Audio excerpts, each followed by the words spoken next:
தேசியம் மீது பற்றுள்ள கட்சியும் தேசத்தை பாதுகாக்கும் கட்சியும் கூட்டணி வைத்துள்ளதாகவும் அதிமுக பாஜக கூட்டணி வெற்றி கூட்டணி என சிவகாசியில் நடைபெற்ற வாக்குச்சாவடி நிலை முகவர்களுக்கான பயிற்சி முகாமில் முன்னாள் அமைச்சர் ராஜேந்திர பாலாஜி பேச்சு.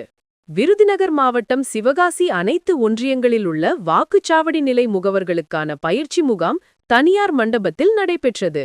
இந்த நிகழ்ச்சியில் அதிமுக முன்னாள் அமைச்சரும் விருதுநகர் மேற்கு மாவட்ட செயலாளருமான ராஜேந்திர பாலாஜி கலந்து கொண்டார். பின்னர் ராஜேந்திர பாலாஜி ஏற்பாட்டில் கூட்டத்தில் கலந்து கொண்ட நிர்வாகிகள் அனைவருக்கும் மதியம் மற்றும் இரவில் அசைவக்கறி விருந்து அளிக்கப்பட்டது. முன்னதாக ஆலோசனை கூட்டத்தில் பேசிய முன்னாள் அமைச்சர் ராஜேந்திர பாலாஜி கூறியவை: ஒருவரை உயர்த்தி வாழ்கின்ற இயக்கம் அதிமுக. ஆனால் ஒரு குடும்பத்தின் வளர்ச்சிக்காகவே இயங்கும் கட்சி திமுக. வெள்ளை மனம் கொண்டவர் எடப்பாடி பழனிசாமி. சில நேரங்களில் தவறுகளை சுட்டிக்காட்டி தட்டி குடிக்கிறார். அதை கேட்காதவர்களை என்ன செய்ய முடியும்? அவர்களை பற்றி எல்லாம் கவலை கொள்ளாமல் கட்சியின் நலனுக்காக அவர்கள் மீது நடவடிக்கை எடுக்கிறார். நாட்டை பாதுகாக்கும் பாரதிய ஜனதா கட்சியோடு அதிமுக கூட்டணி வைத்துள்ளதை தமிழ்நாட்டு மக்கள் ஏற்றுக்கொண்டிருக்கிறார்கள். தேசியம் மீது பற்றுள்ள கட்சியும் தேசத்தை பாதுகாக்கும் கட்சியும் கூட்டணி வைத்துள்ளது. இந்த கூட்டணியே வெற்றிக்கு போதுமானதுதான். இருப்பினும் ஜனவரி மாதத்திலிருந்து எதிர்பாராத பல கட்சிகள் அதிமுகவிற்கு ஆதரவு தர உள்ளது. எனவே வருகின்ற சட்டமன்ற தேர்தலில் அதிமுக பலமான கூட்டணி அமைத்து 220 தொகுதிகளில் நிச்சயம் வெற்றி பெறும் என்று பேசினாள். கட்சி நிர்வாகிகளுக்கும் எந்த விதமான முன்னேற்றம் இல்லை என்றுதான் திமுக கட்சிக்காரர்களே பேசுகிறார்கள்.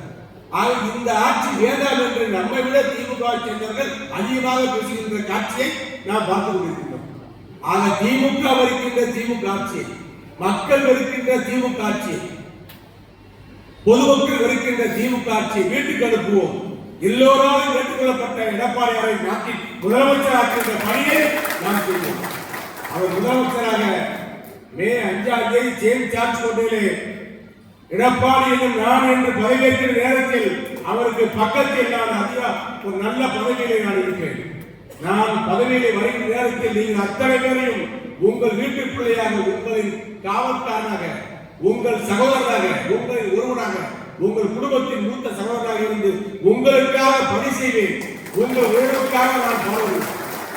இது வெறும் வார்த்தை அல்ல, 10 ஆண்டு அனுபவம்.